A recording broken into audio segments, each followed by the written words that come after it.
আমাদের নামাজ পড়তে হবে মসজিদে। মসজিদে যখন আমরা নামাজ পড়বো, যে জায়গায় সেজদা দিব হাসরের ময়দানে, ওই জায়গায় আল্লাহকে বলবে, আল্লাহকে বলবে, আল্লাহ আপনার অমুক বান্দা এই জায়গায় সেজদা দিয়েছে গো আল্লাহ, আপনার অমুক বান্দাকে নিয়ে আমি জান্নাতে যাব, না হলে আমি জান্নাতে যাব না, সুপারিশ করবেন মাটি যেখানে আমরা সেজদা দেই, ঠিক কিনা বলেন? সম্মানিত উপস্থিতি, আমরা নামাজ আদায় করব, শুধু নিজে নামাজ পড়লে হবে না। আল্লাহ রাব্বুল আলামিন কোরআনের মধ্যে বলছেন, ইয়া আইয়ুহাল্লাযীনা আমানু কু আনফুসাকুম ওয়া আহলিকুম নারা। বলেন আল্লাহু আকবার। আল্লাহ রাব্বুল আলামিন বললেন, ইয়া আইয়ুহাল্লাযীনা আমানু কু আনফুসাকুম ওয়া আহলিকুম নারা। ও আনফুসাকুম ওয়া আহলিকুম নারা, ও আমার বান্দারা, তুমি নিজে জাহান্নাম থেকে বাঁচো এবং তোমার আহাল পরিবারকে জাহান্নামের আগুন থেকে বাঁচাও, ঠিক কি না? কিন্তু আমরা নিজে নামাজ পড়তেছি, আমার সন্তান, আমার স্ত্রী, আমার কন্যা, আমার দাদা নানা চাচা তারা নামাজ পড়ে না, আমি তাদেরকে নামাজের দাওয়াতও দিই না, ঠিক কি না বলেন? নিজে নামাজ পড়তে হবে এবং আমার আত্মীয় স্বজনরা নামাজ পড়ে না, তাদেরকে নামাজের কথা বলতে হবে, দাওয়াত দিতে হবে, ঠিক কি না বলেন? বিসমিল্লাহির রহমানির রহিম। وأقيموا الصلاة وآتوا الزكاة واركعوا مع الراكعين. وقال النبي صلى الله عليه وسلم من صلى العشاء في جماعة فكأنما قام نصف الليل ومن صلى الصبح في جماعة فكأنما صلى الليل كله. رواه مسلم. وقال تعالى في شأن حبيبه إن الله وملائكته يصلون على النبي يا أيها الذين آمنوا صلوا عليه وسلموا تسليما. আমরা সকলে একটু দরুদে ইব্রাহিম পড়ি। আল্লাহুম্মা সাল্লি আলা মুহাম্মাদিন ওয়া আলা আলি মুহাম্মাদ কামা সাল্লাইতা আলা ইব্রাহিম ওয়া আলা আলি ইব্রাহিম ইন্নাকা হামিদুম মাজিদ। আল্লাহুম্মা বারিক আলা মুহাম্মাদিন ওয়া আলা আলি মুহাম্মাদ كما باركت على إبراهيم وعلى آل إبراهيم إنك حميد مجيد. الحمد لمن قدر خيرا وخبالا الحمد لمن قدر خيرا وخبالا والشكر لمن صور حسنا وجمالا والشكر لمن صور حسنا وجمالا. فرد صمد عن صفة خلق بريء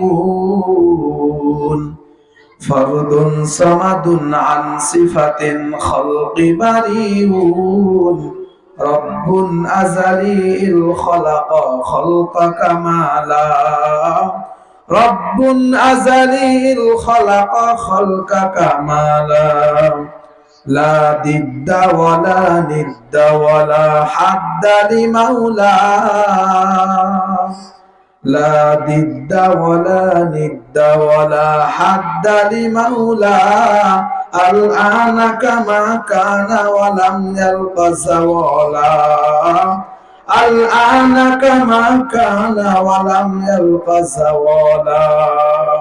الحمد لله.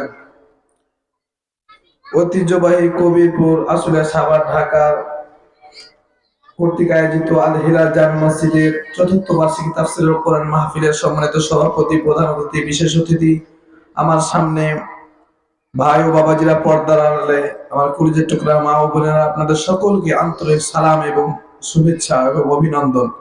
আপনারা সবাই কেমন আছেন? যেটা বলেন আলহামদুলিল্লাহ। এটা হচ্ছে জান্নাতের বাগান। এটা কি বলেন? এটা হচ্ছে জান্নাতের বাগান। রাস্তাঘাটে কত মানুষ, দোকান পাশে অনেক মানুষ, ঠিক না বলেন? কিন্তু জান্নাতের বাগানে সবাই আসতে পারে না। আল্লাহ রাব্বুল আলামিন যাকে কবুল করে তারাই আসতে পারে, ঠিক না? আল্লাহর কাছে আমরা লাখ শুকরিয়া যে আল্লাহ রাব্বুল আমিন আমাদেরকে জান্নাতের বাগানে বসার এবং কিছু কথা বলার এবং শোনার সুযোগ করে দিলেন। এর জন্য আমরা শুকরিয়া আদায় করছি, আলহামদুলিল্লাহ। আর জোরে সরে বলে আলহামদুলিল্লাহ। সম্মানিত উপস্থিতি, আল্লাহ রাব্বুল আলামিন সূরা বাকারা 143 নম্বর আয়াতে, সূরা বাকারা 43 নম্বর আয়াতের মধ্যে বললেন, ওয়াকিমুস সালাতা وآتوا الزكاة واركعوا مع الراكعين। বলেন আল্লাহু আকবার। আল্লাহ রাব্বুল আলামিন সূরা বাকারার 43 নম্বর আয়াত 1 নম্বর পারা 6 নম্বর পৃষ্ঠার মধ্যে বলেন, ওয়াকিমুস সালাহ ওয়া আতুজ যাকাত, ও আমার বান্দারা তোমরা নামাজ কায়েম করো, ওয়া আতুজ যাকাত তোমরা যাকাত আদায় করো, ওয়ারকাউ মা'র রাকিঈন তোমরা রুকুকারীদের সাথে রুকু করো। যে ব্যক্তি 5 ওয়াক্ত নামাজ আদায় করলো এবং রুকুকারীদের সাথে বন্ধুতারে লাগালো, আল্লাহ রাব্বুল আলামিন বলেছেন, ও আমার বান্দারা তোমরা হচ্ছে আমার খাঁটি বান্দা, তোমরা যখন মরবা তোমাদের জন্য আমি জান্নাত নির্মাণ করেছি, সেই জান্নাতের নাম হচ্ছে জান্নাতুল ফেরদাউস। বলেন সুবহানাল্লাহ। সম্মানিত উপস্থিতি, আল্লাহ রাব্বুল আলামিন 24 ঘন্টার মধ্যে আমাদেরকে 5 ওয়াক্ত নামাজ 17 রাকাত নামাজ দিয়েছেন। কয় রাকাত বলেন? 17 রাকাত ফরজ নামাজ দিয়েছেন। এই 17 রাকাত নামাজ আমরা অনেকেই পড়ি, অনেকেই পড়ি না। যারা পড়ে তারাই হচ্ছে আল্লাহর খাঁটি বান্দা, ঠিক কি না? সম্মানিত উপস্থিতি, নামাজ হচ্ছে ফরজ, নামাজ পড়তেই হবে, কোনো মাপ নাই। কিন্তু দেখেন আমরা কত কাজ করতেছি, গল্প গুজব করতেছি, উঠা বসা করতেছি, কত কি করতেছি, কিন্তু নামাজ আদায় করি না। আল্লাহ রাব্বুল আমিন বলতেছে, ও আমার বান্দা যখন আজান হয়ে যায় মুয়াজ্জিন ডাক দেয় আল্লাহু আকবার, আল্লাহু আকবার, আল্লাহ সবচেয়ে বড় হয়, হাইয়া আলাস সালাহ হাইয়া আলাল ফালাহ, ভালোর জন্য আসো, কল্যাণের জন্য আসো, ঠিক কি না? মুয়াজ্জিন কত সুন্দর করে ডাকতেছে, কিন্তু আমরা নাফরমান বান্দারা কি করি? রাস্তাঘাটে ঘোরাফেরা করতেছি, গল্প গুজব করতেছি, বাসায় বসে বসে টেলিভিশন দেখতেছি, আল্লাহর হুকুম পালন করি না। আল্লাহ রাব্বুল বলতেছে, আমার বান্দা তুমি আমার নাফরমানি করতেছো, আসো, কবরের আযাব তুমি সহ্য করতে পারবা না, ঠিক কি না? সম্মানিত উপস্থিতি, এজন্য আল্লাহর নবী বিশ্ব নবী হযরতে মুহাম্মদুর রাসূলুল্লাহ সাল্লাল্লাহু আলাইহি সাল্লাম হাদিসের মধ্যে বর্ণনা করেছেন, মান সাল্লাল আইশা ফি জামাআতিন ফাকান্নামা কামা নিসফাল লাইল ওয়া মান সাল্লাস সুবহা ফি জামাআতিন ফাকান্নামা সাল্লাল লাইল কুল্লাহু। আল্লাহর নবী বলেন, যে ব্যক্তি ইশারের নামাজ এবং ফজরের নামাজ জামাতে সহিত আদায় করলো, সেই ব্যক্তি পরিপূর্ণ রাত্রি ইবাদতে কাটিয়ে দিল। বল সুবহানাল্লাহ। সম্মানিত উপস্থিতি, আমরা অনেকে আছি সবে কথা সবে মেরাজ, আমরা কি করে রাত জাগরণ করি, ঠিক না বলেন? আমরা মনে করি সেই রাত্রি সারা রাত জাগরণ করলে সওয়াব পাওয়া যায়, অন্য রাতে সওয়াব পাওয়া যায় না। এটা কিন্তু ভুল কথা। আল্লাহর নবী বলেন, যে ব্যক্তি ইশারের নামাজ এবং ফজরের নামাজ জামাতে সহিত আদায় করলো, সেই ব্যক্তি পরিপূর্ণ রাত্রি ইবাদতে কাটিয়ে দিল। বল সুবহানাল্লাহ। সম্মানিত উপস্থিতি, এই জন্য ফরজ নামাজ গুলো আমরা মসজিদে পড়বো, কোথায় পড়বো বলেন?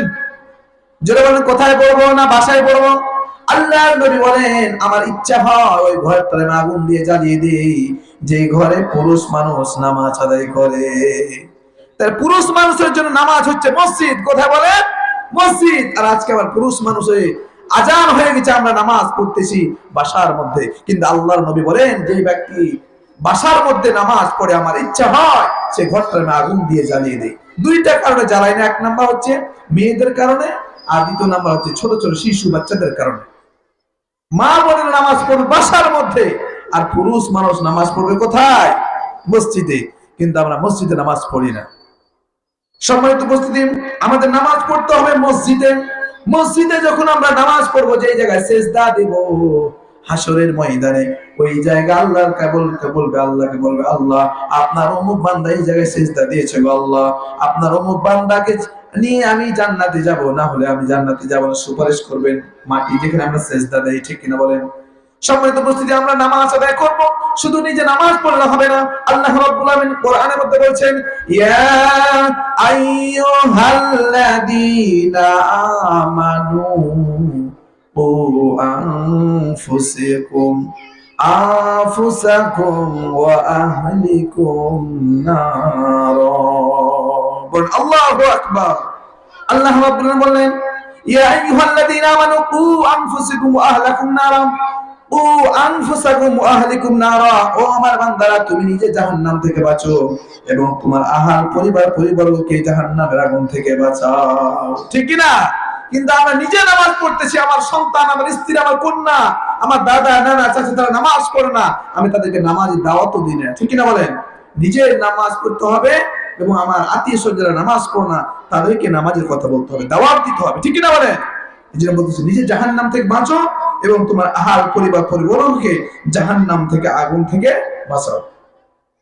সম্মানিত উপস্থিতি, আল্লাহর নবী, বিশ্ব নবী হযরতে মুহাম্মদুর রাসূলুল্লাহ সাল্লাল্লাহু আলাইহি সাল্লাম বললেন, যে ব্যক্তি উত্তম রূপে ওযু করে নামাজ পড়ার জন্য মসজিদে রওনা দিল, তার আমলনামায় এক কদম দিবে একটা করে গুনাহ মাফ হবে, একটা করে সওয়াব লেখা হবে এবং একটা মর্যাদা আল্লাহ রাব্বুল আমিন বৃদ্ধি করে দিবেন। বল সুবহানাল্লাহ। হাদিসে মধ্যে আসছে, বাসায় নিয়ত করেছেন আমি নামাজ পড়তে যাচ্ছি, মসজিদে জামাতের সাথে আদায় করব। আপনি যদি যাই দেখেন মসজিদে জামাত শেষ হয়ে গেছে, আপনি যে নিয়ত করে আসার কারণে ওই জামাতের সমান সওয়াব আল্লাহ রাব্বুল আমিন আপনার আমলনামায় লিখে দিবেন। বলেন সুবহানাল্লাহ। নিয়ত করার কারণে, এজন্য বুখারী শরীফ হাদিস, ইন্নামাল আমালু বিন্নিয়াত, সমস্ত কাজ নিয়তের উপর নির্ভরশীল। এজন্য আমাদের নিয়ত করতে হবে যে আমি নামাজটা পড়ব জামাতের সাথে। কিসের সাথে বলে? জামাতের সাথে। সম্মানিত উপস্থিতি, একজন মহিলা সাহাবী, সুন্দরী রূপসী, আল্লাহর নবীকে বললেন, ইয়া রাসূলুল্লাহ, ইয়া হাবিবাল্লাহ, আমি একটা বিবাহ করতে চাই, আমার জন্য পাত্র খোঁজেন। কে বলতেছেন? এক মহিলা সাহাবী বলতেছেন। কে বলতেছেন বলেন? একজন মহিলা সাহাবী বলতেছেন, ইয়া রাসূলুল্লাহ সাল্লাল্লাহু আলাইহি ওয়াসাল্লাম, আমি বিবাহ করতে চাই, আমার জন্য একটা পাত্র খোঁজেন। আল্লাহর নবী বললেন, আমারে তুমি যে বিবাহ করবা, কেমন ধরনের ছেলে বিবাহ করবা, কিছু গুণ বলো। ওই মহিলা সাহাবী বললেন, ইয়া রাসূলুল্লাহ, ইয়া হাবিবাল্লাহ, যে পুরুষ আমাকে বিবাহ করবে আমি তারে তিনটা শর্ত দেব। কয়টি? যেটা বলেন কয়টি শর্ত? তিনটি শর্ত দেব। যে পুরুষ, যে যুবক এই তিনটি শর্ত মেনে নেবে আমি তারে বিবাহ করব। মক্কা মদিনার মধ্যে খবর হয়ে গেল, সুন্দরী রূপসী মহিলা সাহাবী বিবাহ করবে, তিনটা শর্ত দেবে, এই তিনটা শর্ত যে মেনে নেবে তাকে বিবাহ করবে। এক নম্বর শর্ত, যে যুবক আমাকে বিবাহ করবে, এক নম্বর শর্ত হচ্ছে যে যুবক আমাকে বিবাহ করবে তারে সারা রাত নামাজ আদায় করতে হবে। কি আদায় করতে হবে বলেন? এক নম্বর শর্ত, সারা রাত নামাজ আদায় করতে হবে। সারা রাত নামাজ পড়া কি নামাজ পড়া যাবে? কঠিন না বলেন? সারা রাত নামাজ পড়তে হবে।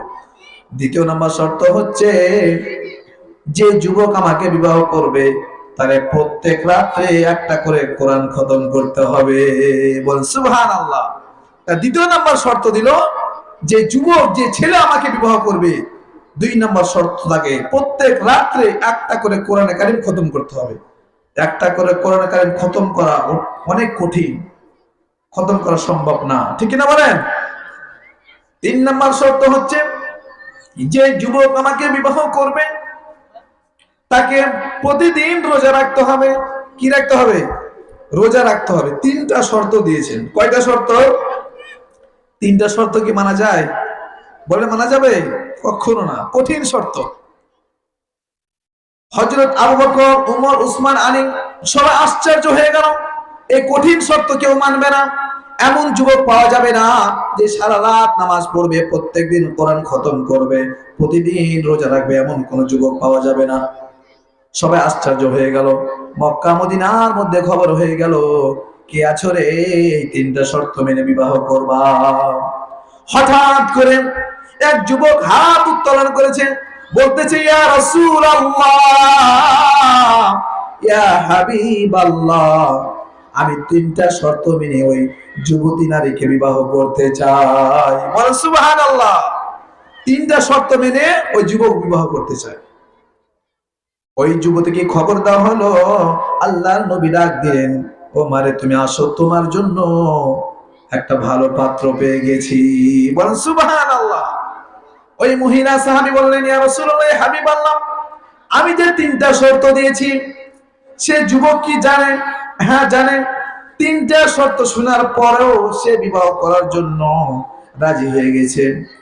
ওই মহিলা সাহাবী বলল, ইয়া রাসূলুল্লাহ, হাবিবাল্লাহ, এই যুবকের সাথে আমার বিবাহ পড়িয়ে দেন। আল্লাহর নবী, বিশ্ব নবী হযরতে মুহাম্মদুর রাসূলুল্লাহ সাল্লাল্লাহু আলাইহি সাল্লাম ওই যুবকের সাথে ওই মহিলা সাহাবীর বিবাহ পড়িয়ে দিলেন। বলেন সুবহানাল্লাহ।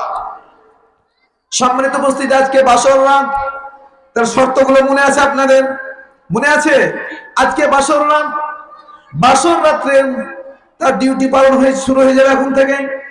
এক নম্বর শর্ত ছিল সারা রাত নামাজ আদায় করা, কিন্তু ওই যুবক কি করতেছে? না টেনে টেনে ঘুমাইতেছে। ওই যুবক কি ঘুমাইতেছে? কোরআন শরীফ তো পড়েই নাই, আবার সকালবেলা মজার মজার খাবার খাইতেছেন। ওই মহিলা সাহাবী চিন্তা করলো, কি ব্যাপার, তার যে আমি তিনটা শর্ত দিলাম, এই শর্ত মেনেই তো আমার কাছে বিবাহ করলো, কিন্তু তিনটা শর্তের একটা শর্ত মানলো না। সে মনে করলো আজকে মনে হয় প্রথম রাত, বাসর রাত, ঠিক আছে আজকে বাদ যায়। একদিন, দুই দিন, তিন দিন, এক সপ্তাহ চলে যায়, কোনো আমল দেখতে পাই না।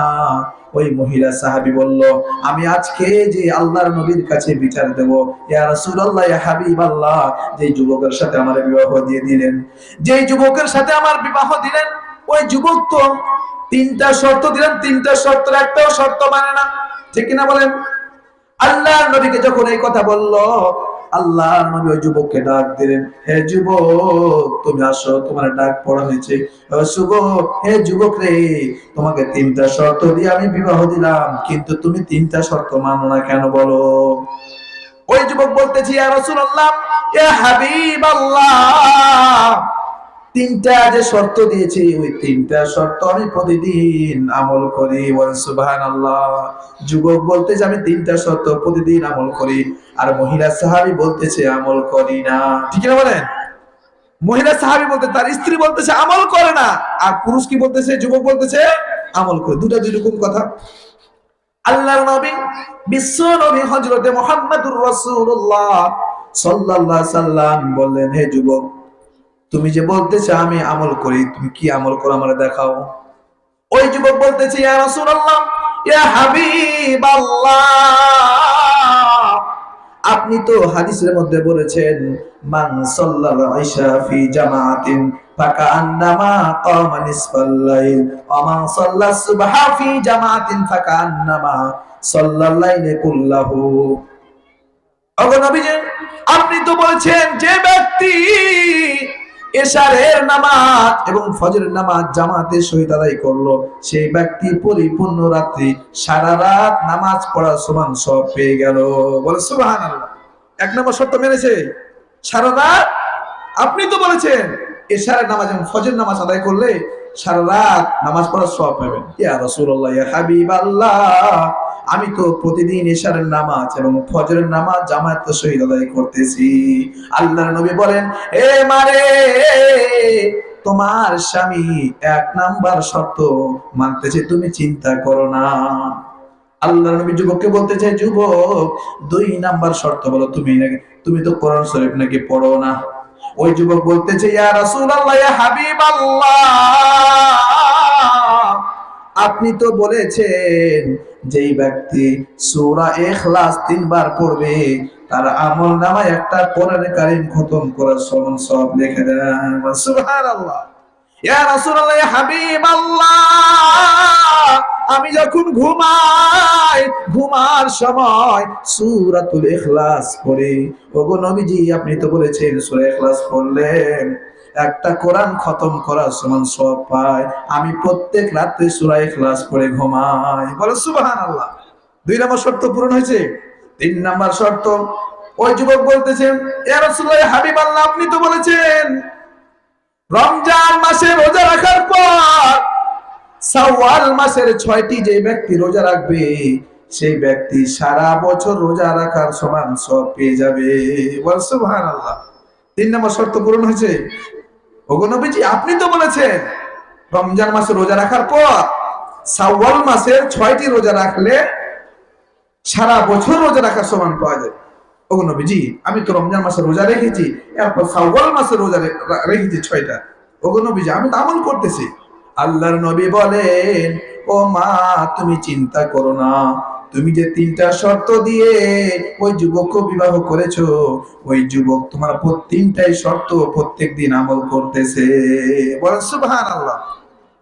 সম্মানিত আমার প্রিয় মা বোনেরা, আপনারা যারা শুনতেছেন, আপনাদেরকে 4টি কাজ করতে হবে। আল্লাহর নবী বলেছেন, কোন নারী যদি 4টি কাজ করে, 4টি আমল করে, তাহলে সে জান্নাতি। 1 নম্বর আমল হচ্ছে 5 ওয়াক্ত নামাজ। 1 নম্বর কি আমল? তাকে 5 ওয়াক্ত নামাজ আদায় করতে হবে। 2 নম্বর আমল স্বামীর খেদমত করা। 3 নম্বর আমল হচ্ছে রমজান মাসে রোজা রাখা। আর 4 নম্বর হচ্ছে পর্দা করা। কি করা বলেন? পর্দা করা। আজকে কি পর্দা? এই যে পর্দা রাস্তাঘাটে দেখা যায়, কি অবস্থা মেয়েদের, মাথায় তো কাপড় থাকে না, বুকেও থাকে না, ঝুলাই দেয় গামছার মতো, ঠিক কিনা বলে? ও মা, আপনি শুনতেছেন আমার কথা?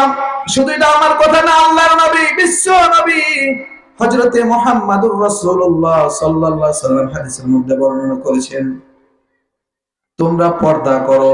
এটা হচ্ছে আল্লাহর হুকুম। আল্লাহ পাক অর্ডার করেছেন পর্দা করা ফরজ। পর্দা করা কি? ফরজ। আল্লাহর নবী বলতেছেন, ও আমার উম্মতরা, তোমরা পর্দা করো, এমনকি তোমার স্ত্রীদের, তোমাদের কন্যাদেরকে পর্দায় রাখো। সে যদি পর্দা করে তাহলে তোমার বাড়িতে রহমত নাজিল হয়ে যাবে। বলেন সুবহানাল্লাহ। আর যদি পর্দা না করে, বেপর্দা হয়ে চলে, যত গুনাহ হবে তার ভাইয়ের আমলনামায় এবং তার বাবা এবং তার স্বামীর আমলনামায় গুনাহ লেখা হবে। বল নাউজুবিল্লাহ। কারণ প্রত্যেক পুরুষের দায়িত্ব হচ্ছে মেয়ে, তার স্ত্রী, মাদেরকে পর্দায় রাখা, ঠিক না বলেন? সম্মানিত উপস্থিতি, এই জন্য আমাদের কি করতে হবে? এতক্ষণ ধরে যা আলোচনা করলাম শুধু শুনলেই হবে না, আমল করতে হবে, ঠিক কিনা? আমাকে এবং আপনাদের সকলকে আল্লাহ পাক যেন আমল করার তৌফিক দান করেন। বলেন আমিন। আর যে বলেন আমিন। ও আখির দাওয়ানা আলহামদুলিল্লাহি রাব্বিল আলামিন।